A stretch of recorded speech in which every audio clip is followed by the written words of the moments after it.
Letting go, whether it's of a past relationship, a painful memory, a failure, or even an outdated version of yourself, is one of the hardest things we face in life.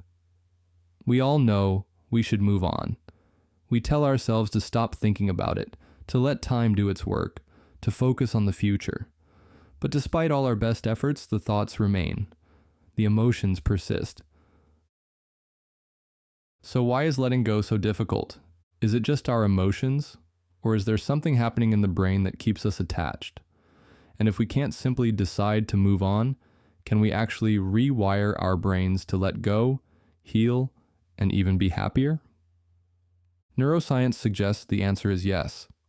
The human brain is incredibly adaptable, and understanding the mechanisms behind attachment, emotional resilience, and neuroplasticity can provide us with scientific strategies to make letting go easier. The neuroscience of attachment, why we hold on. When we form attachments, whether to people, experiences, or even ideas, our brains physically change. Neuroscientists have discovered that emotional bonds are not just psychological, but are neurological pathways wired into our brains. Every time we think about someone, revisit a memory, or relive an event, the neural connections that hold that experience in place strengthen. The stronger these neural pathways become, the harder it is to let go. This is because the brain values familiarity and repetition. It sees what is repeated as important, whether it serves us or not. A famous study on attachment and loss conducted by neuroscientist Jaak Panksepp found that the pain of social loss activates the same brain regions as physical pain. This means that heartbreak, grief, and emotional loss hurt in a very literal way. Our brains process emotional pain just as they would a broken bone. That's why telling someone to just move on is as ineffective as telling someone with a broken leg to just walk it off. But while emotional pain is real, it doesn't have to be permanent.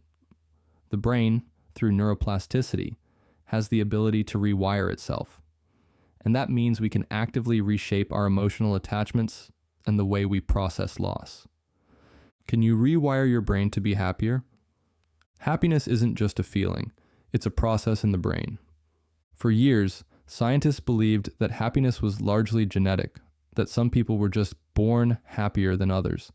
But recent studies on neuroplasticity prove that the brain can retrain itself to default to more positive emotional states. One of the most groundbreaking studies in this field was led by Dr. Richard Davidson at the University of Wisconsin-Madison, who found that happiness is a skill that can be trained, just like a muscle. Davidson studied the brains of long-term meditators, particularly Tibetan monks, and discovered that their brains had higher activity in the left prefrontal cortex, the region associated with happiness, emotional regulation, and resilience. But here's what's fascinating.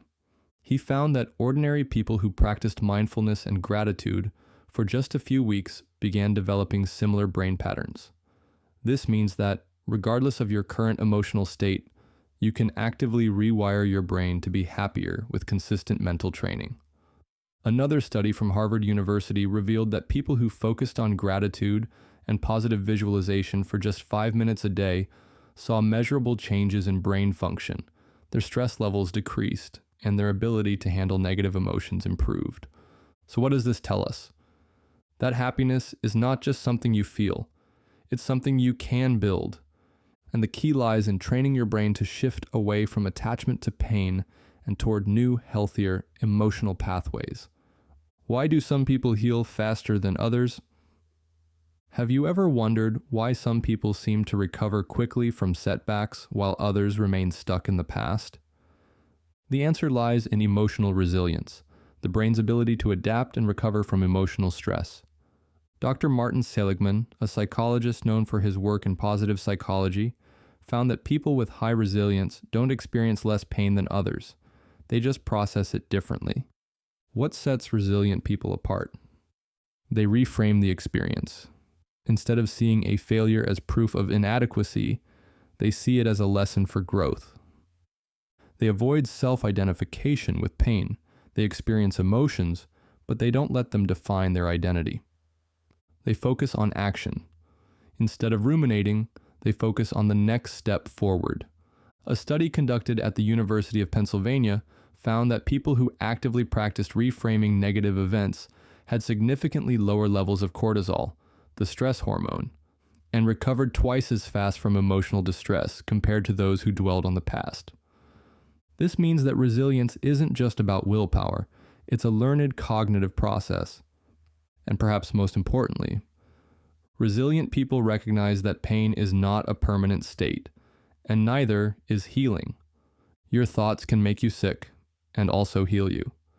The mind-body connection is more powerful than we often realize. For decades, doctors have observed something called the nocebo effect, the phenomenon where negative expectations actually cause physical harm. For example, in a study on placebos, patients who were told they would experience negative side effects actually developed those symptoms even though they had taken a sugar pill. Research at Johns Hopkins University found that people who believed they were prone to illness were 3 times more likely to develop real illnesses over a 10-year period. The opposite is also true. The placebo effect shows that positive beliefs can trigger physical healing. A groundbreaking study by Dr. Aaliyah Crum at Stanford University found that patients who were given placebo painkillers, sugar pills, still experienced real pain relief, just because they believed the medicine was working. This raises a profound question. If negative thoughts can make us sick, and positive thoughts can activate healing mechanisms, how much control do we actually have over our emotional and physical well-being? The answer, a lot more than we think. Final thoughts: how to let go, heal, and build a happier brain. Letting go is not about forgetting. It's about retraining the brain to process experiences in a way that serves us, rather than keeps us stuck. If you're struggling to move on, remember, your brain clings to the familiar. Breaking free requires conscious effort and intentional rewiring.